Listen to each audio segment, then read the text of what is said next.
Hey, welcome while we read about Sojourner Truth. And we're also going to be reading about Harriet Tubman. So, Sojourner Truth, she's mostly famous for she sued in court a white man and won, giving her her son, which was her son was a slave. She was born around 1797, that's what circa means, and she died November 26 in 1883. So she was actually born Elizabella Baumfree. That was her birth name. She went by Sojourner Truth, and she escaped from her New York slaveholder and became a prominent abolitionist and leader in the women's rights movement.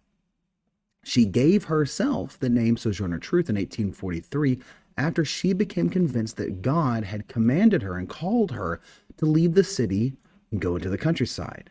She said that God wanted her to be testifying the hope that was in her.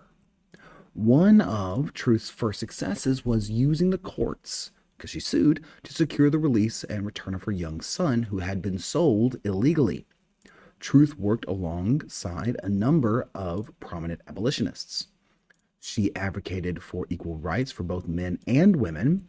She, during the American Civil War, recruited African Americans to be soldiers, and after the war, she continued to fight for equality, including attempting to desegregate streetcars in Washington, D.C.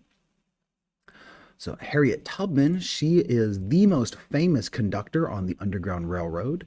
She was born circa around March of 1822, and she died March 10th in 1913. So, her birth name was Araminta Ross, and she was born into slavery. Harriet Tubman became the most famous conductor on the Underground Railroad. She escaped from a Maryland plantation in 1849 and dedicated a decade of her life to helping enslaved people in the South navigate the Underground Railroad to freedom in northern states and Canada. So, the Underground Railroad being a series of different farms and families and safe places that you could hide on your way north after escaping as a slave. So, it's not an actual railroad.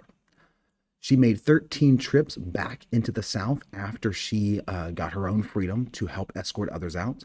And she is credited with helping hundreds of enslaved people to find freedom, generally during the 1850s before the Civil War. Tubman became a leader in the abolitionist movement and served as a spy for federal troops in South Carolina during the Civil War. So, I hope you're learning, and I hope you're having fun.